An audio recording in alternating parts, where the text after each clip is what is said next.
Praise the Lord.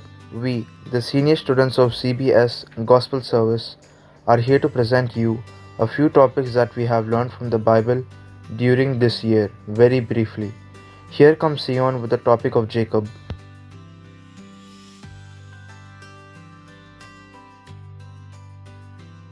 யாக்கோபு பெயர்சபாவை விட்டு பாதான் ஆராமில் இருக்கிற தன்னுடைய மாமா லாபான் இடத்திற்கு புறப்பட்டு போனார்.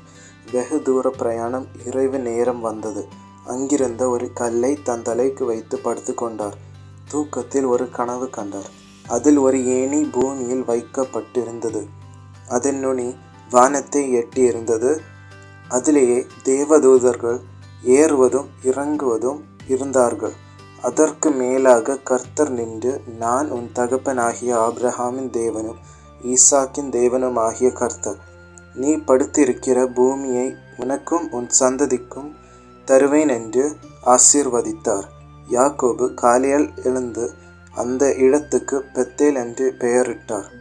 தான் பிரயாணத்தை தொடர்ந்து லாபானிடம் சென்றடைந்தார். கர்த்தர் தம் வாக்கு பண்ணினபடி யாக்கோபோடு இருந்து எல்லா இடத்திலும் காப்பாற்றி வெகுவை ஆசீர்வதித்து திரும்பவும் அவ்விடத்துக்கு வர பண்ணினார். ஜோஷுவா. மோசே மரித்த பின்பு இஸ்ரவேல் ஜனங்களை வழி நடத்த கர்த்தர் யோசுவாவை தெரிந்து கொண்டார். யோசுவா யோர்தானை கடந்து எரிகோவை முறியடித்தார். ஆய் மற்றும் பல பட்டினங்களை பிடித்தார். பல யுத்தங்கள் செய்து வெற்றி பெற்றார். இஸ்ரவேலருக்கு கானானை பங்கிட்டு கொடுத்தார். நீ உயிரோடு இருக்கும் நாளெல்லாம் ஒருவனும் உனக்கு முன்பாக எதிர்த்து நிற்பதில்லை. நான் மோசையோடு இருந்தது போல உன்னோடும் இருப்பேன். நான் உன்னை விட்டு விலகுவதும் இல்லை, உன்னை கைவிடுவதும் இல்லை. பலம் கொண்டு திடமனதாயிரு என்று கர்த்தர் யோசுவாவை திடப்படுத்தினார். இந்த யோசுவாவின் சத்தத்தை கேட்டு யுத்தத்தில் இஸ்ரவேல் ஜனங்கள் சத்துருக்களை முறியடிக்கும் மட்டும் சூரியனும் சந்திரனும் நடுவானில் தரித்து நின்றன.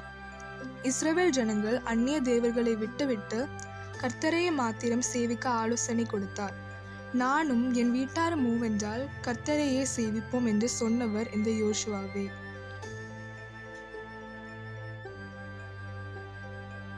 Next up, Jonah with the topic of God with us. தேவன் எப்போதும் நம்மோடு இருக்கிறார்.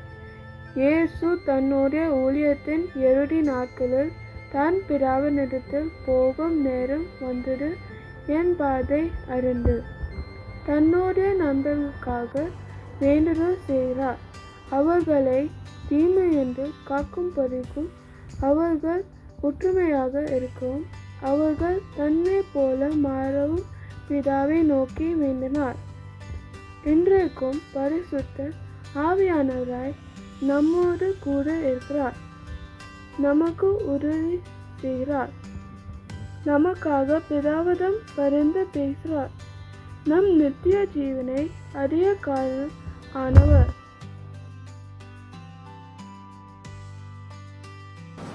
Next up is Sharona with the topic of Paul. Pavul அப்போஸ்தலர்.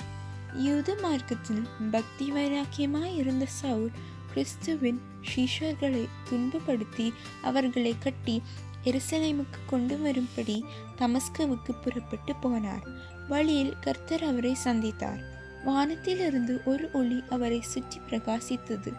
சவுலே சவுலே, நீ ஏன் என்னை துன்பப்படுத்துகிறாய் என்று தன்னுடனே சொல்கிற ஒரு சத்தத்தை கேட்டார். பார்வை இழந்து 3 நாட்கள் புசியாமலும் குடியாமலும் இருந்தார். பின்னர் அனனியா என்னும் ஒருவர் அவர் மேல் கைகளை வைத்து ஜெபித்த போது பார்வை அடைந்து ஞானஸ்தானமும் பெற்றார். சில நாட்கள் தமஸ்குவில் சீஷருடனே தங்கியிருந்து கிறிஸ்து தேவனுடைய குமாரன் என்று பிரசங்கிக்க தொடங்கினார்.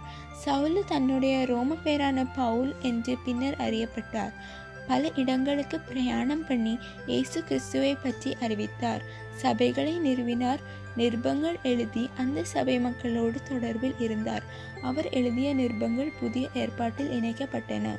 புறஜாதி மக்களுக்கு சுவிசேஷத்தை அறிவித்து அநேக பாடுகள் அடைந்து உபத்திரவத்திலும் உறுதியாய் நின்று இரத்த சாட்சியாய் மரித்தார். Next up, Renzi with the topic of fruit of spirit. Aavin கனி. ஒரு மரம் தன் கனிகளால் அறியப்படும். சுவையான மதுரமான கனி எல்லாராலும் விரும்பப்படும். ஆனால் ஒரு மனிதன் எப்படி கனி கொடுப்பது? ஆவின் கனி என்றால் என்ன? ஆவியானவர் ஒருவனுக்குள் இருந்து கிரியை செய்யும்போது அவனுடைய வாழ்க்கை மாறுகிறது, குணங்களில் மாற்றம் ஏற்பட தொடங்கிறது. யோவான் 15 சொல்லப்பட்டபடி நாம் அவருக்குள் நிலைத்திருக்க வேண்டும். அவருடைய வார்த்தைகள் நமக்குள் இருக்க வேண்டும். ஆவியானவர் கிரியை செய்ய இடம் கொடுக்க வேண்டும். அவருடைய சத்தத்துக்கு செவி கொடுக்க வேண்டும், கீழ்ப்படிய வேண்டும். அவருக்கு பிரியமில்லாத காரியங்கள் நம்மளிருந்து சுத்திகரிக்கப்பட இடம் கொடுக்க வேண்டும். அப்போது நாம் அவருடைய குணங்களை பிரதிபலிக்க முடியும். இதுவே கனி. ஆவின் கனி ஆவியானவரால் உண்டாகிறது. ஆனால் நாம் அதற்கு வாஞ்சிக்க வேண்டும், நம்மை ஒப்பு கொடுக்க வேண்டும்.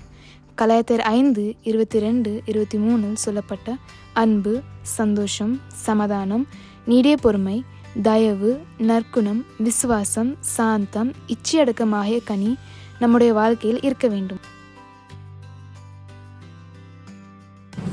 Last but not least, we have Shalom with the topic of armor of God.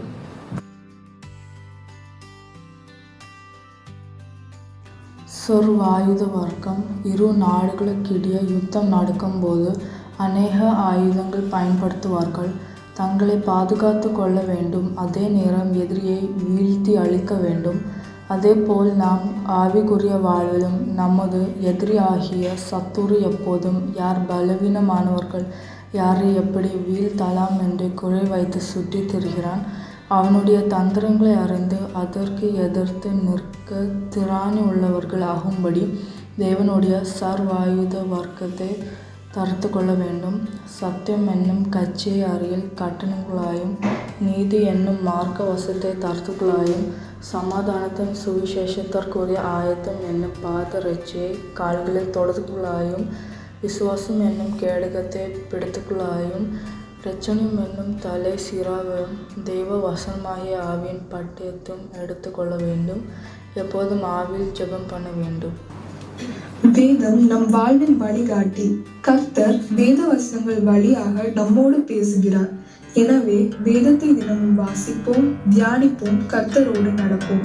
ஆவியானவர் நமக்கு உதவி செய்வாராக. ஆமென்.